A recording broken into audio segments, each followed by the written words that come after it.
एक ही समाज को मूर्ख बनाने के लिए खुद को ओबीसी कहलाने वाले ये समाज को क्या न्याय देंगे। हमारा ये कहना है कि आज जो 27 ओबीसी मंत्री उन्होंने बनाए, एक तो भी ओबीसी मंत्री ओबीसी के सवाल मंत्रिमंडल में या विधानसभा लोकसभा में राज्यसभा में उठाते हैं। जो मंत्री या जो सांसद हमारे ओबीसी के सवाल उठाएगा वो सही ओबीसी है। नकली ओबीसीओं का भरना कर रहे हैं यहाँ पर और हमको ओबीसी जमात को चूतिया बना रहे हैं।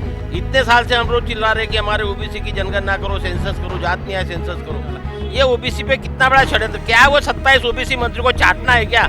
जो ओबीसी मंत्री हम ओबीसी समुदाय को 52% ओबीसी समुदाय को न्याय नहीं दे रहे, उस ओबीसी मंत्रियों का मैं निषेध करता हूँ, जाहिर निषेध करता हूँ। अगर वो सही में खुद को ओबीसी कहते हैं तो हमारे ओबीसी समाज को न्याय दिलाएंगे।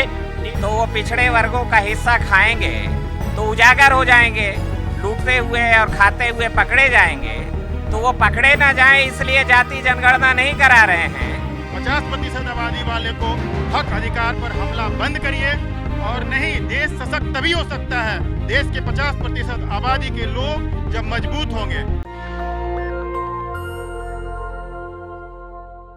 इस वक्त हम लोग ओबीसी आयोग के सामने खड़े हैं। जैसा कि आप लोग देख सकते हैं कि बोर्ड पढ़ लीजिए, राष्ट्रीय पिछड़ा वर्ग आयोग यानी कि एनसीबीसी, इसके सामने हम लोग खड़े हैं। और यहाँ पर पिछड़ा वर्ग के तमाम संगठनों द्वारा एक नेशनल कॉल दी गई थी और यहाँ पर प्रदर्शन हो रहा है कि जो जाति जनगणना होने वाली है उसमें जाति का कॉलम दिया जाए, यानी कि कास्ट सेंसस कराया जाए।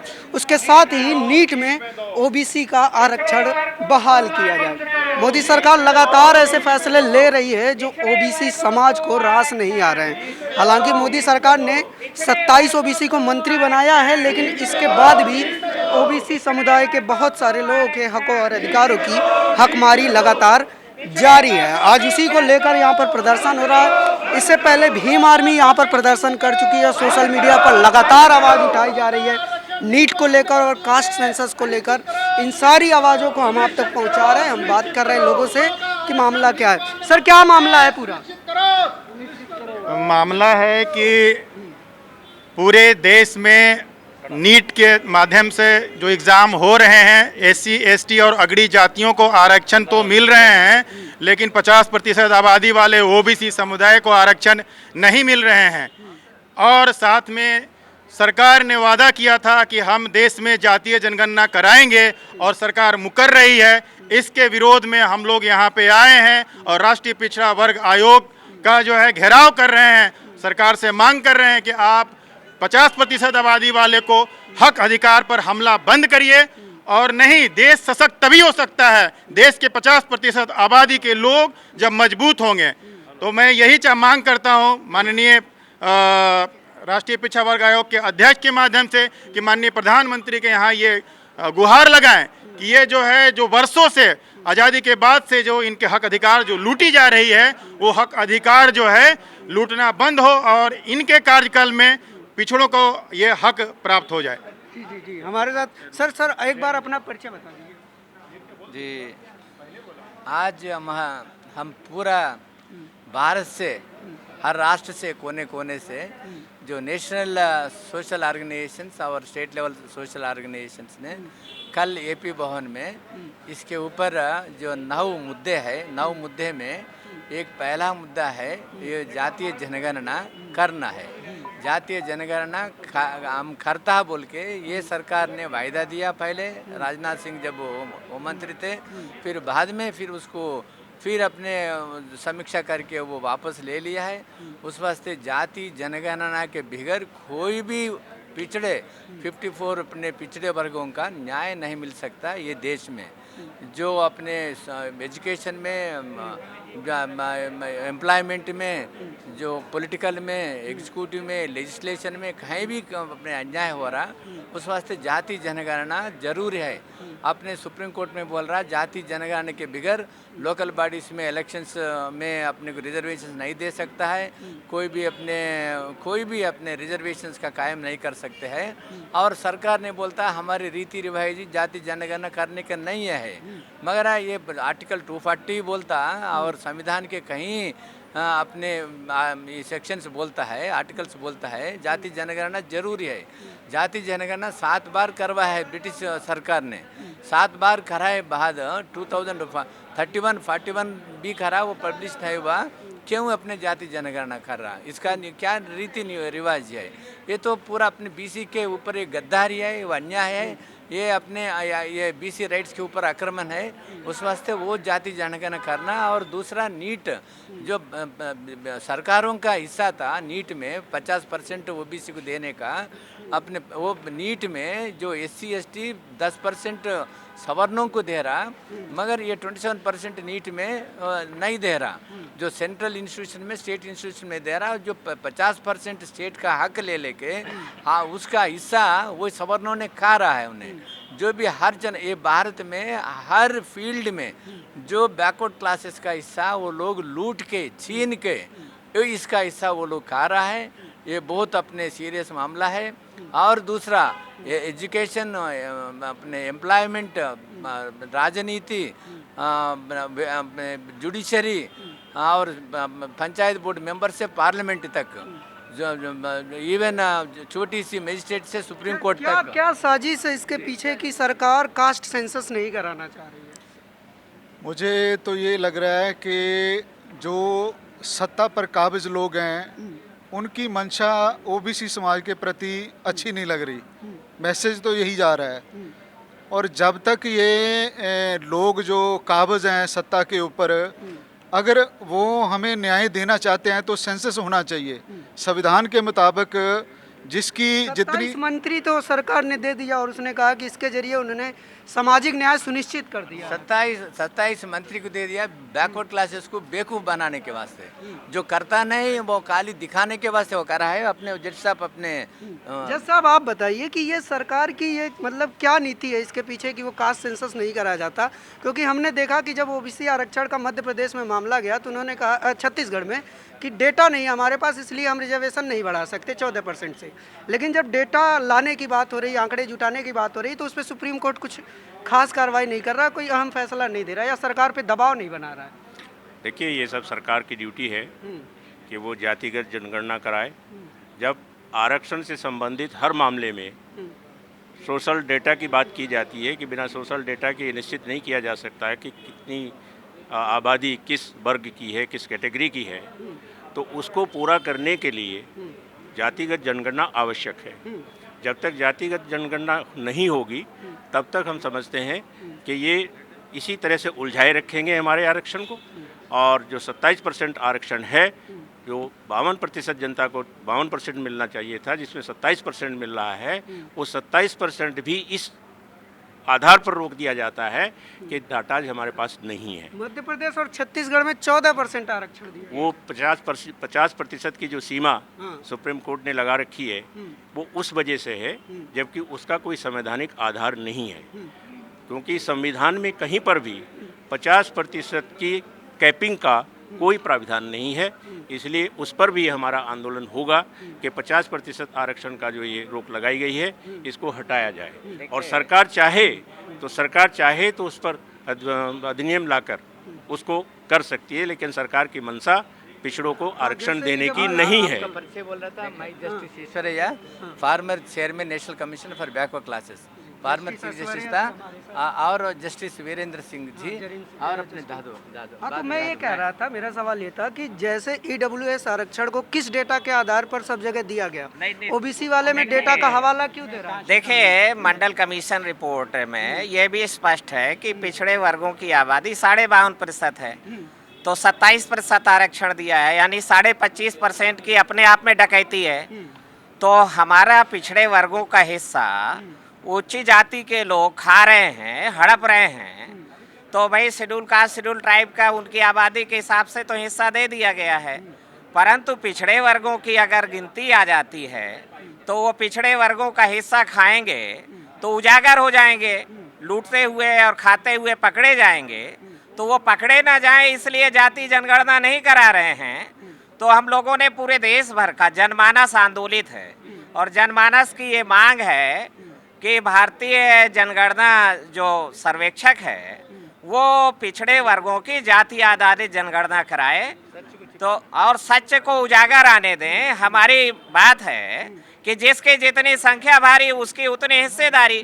तो मैं प्रधानमंत्री खुद कहते हैं कि वो पिछड़ी माँ के बेटे हैं और पिछड़ों के हित के लिए काम करेंगे और इसीलिए 27 लोगों को उन्होंने अपने मंत्रिमंडल में जगह दिया, क्योंकि उनका कहना है कि इसके जरिए उन्होंने पूरे देश में सामाजिक न्याय स्थापित कर दिया। ये देखिए कि समाज को मूर्ख बनाने के लिए खुद को ओबीसी कहलाने वाले ये समाज को क्या न्याय देंगे। हमारा ये कहना है कि आज जो 27 ओबीसी मंत्री उन्होंने बनाए, एक तो भी ओबीसी मंत्री ओबीसी के सवाल मंत्रिमंडल में या विधानसभा लोकसभा में राज्यसभा में उठाते हैं। जो मंत्री या जो सांसद हमारे ओबीसी के सवाल उठाएगा वो सही ओबीसी है। नकली ओबीसीओं का भरना कर रहे हैं यहाँ पर और हमको ओबीसी जमात को चूतिया बना रहे हैं। इतने साल से हम रोज चिल्ला रहे हैं कि हमारे ओबीसी की जनगणना करो, सेंसस करो, जात न्याय सेंसस करो, कोई सुनाई नहीं दे रहे। इन्हीं के मंत्री जी थे, राजनाथ सिंह जी गृह मंत्री थे उस वक्त के, उन्होंने कहा था कि हम लोग आपकी जात न्याय जनगणना करेंगे। हम ओबीसी भोले भाले ओबीसी इनके इसमें आकर 2019 में इनको हमने वोट दिया और इनको फिर से सत्ता में बिठाया। सत्ता में आने के बाद आज हमसे गद्दारी कर रहे हैं, हमारी जनगणना नहीं कर रहे हैं। इन्हीं के लोग कहते करेंगे चुनाव के पहले और चुनाव होने के बाद भूल जाते हैं। हमारी बच्चे नीट में हर साल 5000 बच्चों का नुकसान हो रहा है। हमारी हक की जगह है वो, कुछ ये दान में नहीं दे रहे हैं। पूरे भारत में सेंट्रल इंस्टीट्यूट में, स्टेट इंस्टीट्यूट में 27% आरक्षण ओबीसी को लागू है। फिर ये जो स्टेट से 15% सीट आती है, इनमें हमको आरक्षण क्यों नहीं? ये क्यों अन्याय? ये जानबूझकर ओबीसी पे अन्याय कर रहे हैं और एक भी ओबीसी की न्याय पूरी नहीं कर रहे। 4 साल हो गए, हमारे नॉन क्रिमिनल की लिमिट नहीं बढ़ा रहे, अनकॉन्स्टिट्यूशनल कंडीशन नहीं रद्द कर रहे। ये ओबीसी पे अन्याय नहीं तो क्या है? पिछले 4 साल में नीट में ओबीसी आरक्षण ना होने की वजह से 11,027 सीटों का ओबीसी को नुकसान हुआ। एससी बैकलॉग हो गया। एससी को उसका मिल गया राइट, एसटी को मिल गया, ईडब्ल्यूएस नया आया उसको भी मिल रहा है, लेकिन ओबीसी के साथ ये हकमारी क्यों कर रही है सर? मैं वही अभी आपको कहा कि हर साल 5000 बच्चों का नुकसान हो रहा है। पिछला अगर बैकलॉग हमने भर के निकाले तो 20,000 बच्चों का बैकलॉग हो गया है और हर साल 5000 बच्चों से का बैकलॉग होते जाने वाला। ये ओबीसी पे कितना बड़ा षड्यंत्र! क्या वो 27 ओबीसी मंत्री को चाटना है क्या? जो ओबीसी मंत्री हम ओबीसी समुदाय को 52% ओबीसी समुदाय को न्याय नहीं दे रहे, उस ओबीसी मंत्रियों का मैं निषेध करता हूं, जाहिर निषेध करता हूं। अगर वो सही में खुद को ओबीसी कहते हैं तो हमारे ओबीसी समाज को न्याय दिलाएंगे, नीट में हमको आरक्षण दिला के देंगे, सेंसस करेंगे, हमारी नॉन क्रीमी लेयर की मर्यादा बढ़ाएंगे और लोकल बॉडीज में ये जो अभी ओबीसी का 27% आरक्षण खत्म हुआ है, ये अगर पूरे देश के इस 52% ओबीसी को लोकल बॉडीज में 27% आरक्षण देना है तो इंडियन कॉन्स्टिट्यूशन, भारतीय संविधान की कलम 243 243 डी सब सेक्शन 6 में अमेंडमेंट करके जितनी पॉपुलेशन है हमारी, जैसा एससी एसटी को पॉपुलेशन के प्रोपोर्शन में रिजर्वेशन है, उसी तरह से ओबीसी को पॉपुलेशन के रेशियो में सेक्शन 340 क्या कहता है? 340 यही कहता है कि ओबीसी को सारी सुविधाएं जो एससी एसटी को सुविधाएं मिलना चाहिए। फिर ओबीसी पे अन्याय क्यों? इसलिए कॉन्स्टिट्यूशन का 243 डी का सबसेक्शन 6 में अमेंडमेंट करके ओबीसी को भी लोकल बॉडीज में in proportion of their population reservation होना चाहिए। उत्तर प्रदेश में 69,000 बेसिक शिक्षकों की भर्ती में ओबीसी आरक्षण का घोटाला हुआ है। उसके बाद से क्या हुआ है कि उत्तर प्रदेश में एक नया मुद्दा चला है कि कावड़ का। अब कावड़ यात्रा के जरिए योगी सरकार कह रही है कि चूंकि ओबीसी के बहुत सारे लोग कावड़ यात्रा पे जाते हैं, इसलिए वो ओबीसी के लिए फाइट कर रहे हैं कावड़ यात्रा का। तो आपको क्या लगता है? कावड़ यात्रा में जो हमारे भूले भटके भाई हैं वो चले जाते हैं और ओबीसी के ज़्यादा जाते हैं, जो सवर्ण जो सामान्य वर्ग है उसके नहीं जाते। और कावड़ यात्रा में क्या होता है, जो 15-15 साल के छोटे छोटे बच्चे हैं वो उनको वहाँ पे जाकर के जो जिस तरह के लोग आते हैं, बुरी आदतें पड़ जाती है, शराब पीने की, गांजा पीने की आदत पड़ जाती है, उससे बल्कि बच्चे हमारे बिगड़ते हैं। जो असली जो चीज़ है वो ये है कि हमें मंत्री नहीं चाहिए। वीपी सिंह कोई ओबीसी नहीं था, अर्जुन सिंह ओबीसी नहीं था, लेकिन वीपी सिंह ने मंडल आयोग की सिफारिशें नौकरियों में लागू की। अर्जुन सिंह ने शिक्षा में ओबीसी की जो मंडल आयोग की सिफारिश थी वो लागू की। तो हमें ओबीसी हितैषी मानसिकता के मंत्री चाहिए, हमें ओबीसी लेबल वाले जिनके माथे पे ओबीसी लिखा वो नहीं चाहिए। ये हमारी मांग है। हाँ देखो, उत्तर प्रदेश की बात की है, संविधान के अनुच्छेद के अनुसार पर्याप्त प्रतिनिधित्व की बात की है 16(4) में। एससी को उनकी जनसंख्या के अनुसार मिला 15%, एसटी को उनकी जनसंख्या के मिला 7.5%, श्रवण बिरादरी की जनसंख्या 10% है, जनसंख्या के मिला 10%। ओबीसी के साथ अभी से नहीं, ओबीसी के साथ जब से देश आज़ाद हुआ है तब से यहाँ की सरकारों ने ओबीसी को मूर्ख बनाया है, घुमाया है। खाली नीट की बात नहीं कह रहे हैं, सर्विसों में नहीं, शिक्षा में नहीं। कौन सा ऐसा कानून बना हुआ है कि आप एससी को देंगे नीट में मेडिकल में, आप एसटी को देंगे नीट मेडिकल में, आप श्रवण को 10 जो ईडब्ल्यू पर अभी हुआ अमेंडमेंट उसको देंगे। तो जो 52, 64, 65% है तो उसको क्यों नहीं देंगे? दूसरी बात, उत्तर प्रदेश के अंदर इलेक्शन हो रहा है, हम लोग तैयारी कर रहे हैं। दद्दू प्रसाद मेरे सामने खड़े हैं, ये भी उत्तर प्रदेश के, हम भी उत्तर प्रदेश के हैं। मैं दावे के साथ कहता हूँ कि अक्टूबर में इतना भीड़ करूँगा और ये दावा करूँगा, जो आदमी इस प्रकार की जो नीट की या ओबीसी की गिनती की बात करेगा वही सत्ता में बैठेगा, वो बैठ नहीं सकता है। इसकी हम लोग तैयारी कर रहे हैं। जैसा सर आप कह रहे हैं कि ओबीसी के साथ हकमारी सबसे ज़्यादा है, तो क्या ये सरकारों के लिए, ओबीसी के लिए आसान होता है बरगलाना, इसीलिए उनका ओबीसी के आदमी दिमाग से काम नहीं करता है, वो दिमाग से नहीं करता है, आवेश में करता है, दिल में करता है। हम लोगों का संगठन ये है कि आदमी, ओबीसी का आदमी अब दिमाग से काम करेगा। इन्होंने धर्म के नाम पर भड़का दिया, सत्ता में आ गए, ओबीसी का हक मार दिया, ओबीसी को जमीनें घुसेड़ दिया। वो कह रहे हैं हम प्रधानमंत्री हैं, तो अगर प्रधानमंत्री ओबीसी को, तो गधा हो क्या? तुम्हें लागू करना चाहिए ना, दर्द होना चाहिए। चलो छोड़ो, सब बात है, ओबीसी की बात छोड़ो। हम ये कह रहे हैं जिसकी जनसंख्या इस देश के अंदर आधे से ज़्यादा है, उसको तुम पिछाड़ के, पीछे करके, उसका हक मार के, उसको गरीबी, बेरोजगारी तमाम पैदा करके क्या देश महाशक्ति बन सकता है? इतना कुछ सोचना चाहिए ना। सारी बातें छोड़ दो तो भी करना चाहिए इसको। हम ही हैं नींव के पत्थर, मीनारो इतना ना इतराओ, अब हम बदले हैं करवट, मीनारो संभल जाओ। राजस्थान में तो कांग्रेस की सरकार है, तो क्या कांग्रेस ओबीसी को लेके नरम है?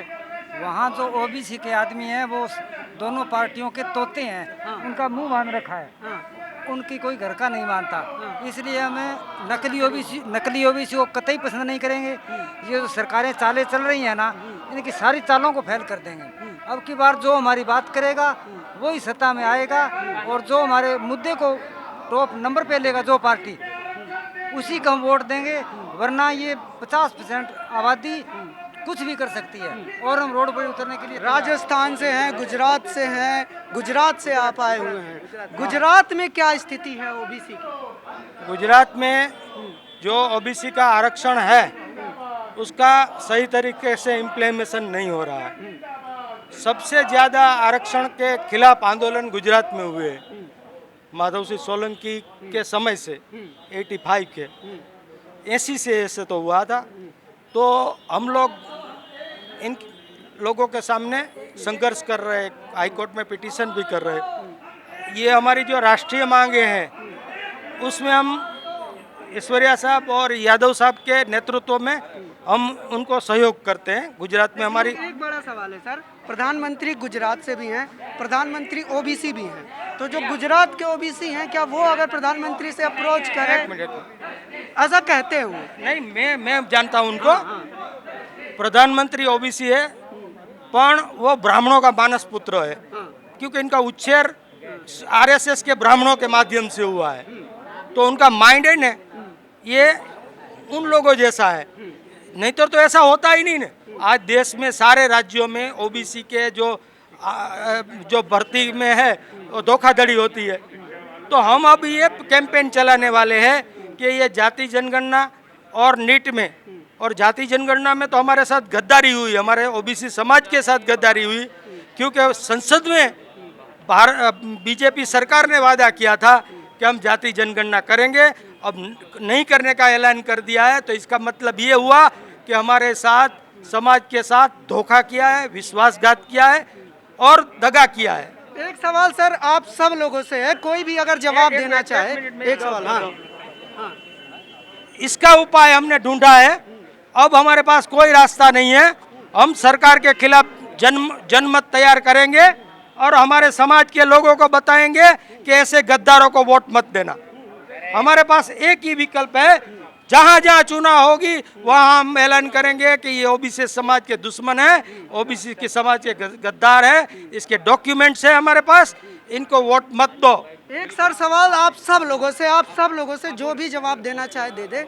सर, संघ का जो हिंदुत्ववादी वर्चस्व के जरिए एक सवर्ण वर्चस्व स्थापित करने की नीति है, संघ इसके लिए बहुत कुछ कर रहा है। अगर उसको ज़रूरत पड़ रही है तो ओबीसी को मंत्री भी बना दे रहा है, अगर उसको ज़रूरत पड़ रही है तो ओबीसी के चेहरे पे चुनाव भी लड़ रहा है। ओबीसी की क्या तैयारी है अपने हक की लड़ाई के हमारा लिए? कहने का मतलब है कि आरएसएस जो संघ है वो ओबीसी को मंत्री बना रहा है, मुख्यमंत्री बना रहा है, एसटी को राष्ट्रपति बना, हथियार की तरह इस्तेमाल कर रहा है वो, हथियार की तरह प्रयोग करके अपनी ब्राह्मणवादी व्यवस्था को, अपने को शासक में, अपने आगे आने वाली पीढ़ी को सुरक्षा कर रहा है और आगे पीढ़ी को शासक बनाने का प्रोग्राम कर रहा है। कुछ नहीं, ओबीसी एसटी का विनाश कर रहा है। ये मंत्री बनाने से मतलब मंत्री को काम करना चाहिए ना।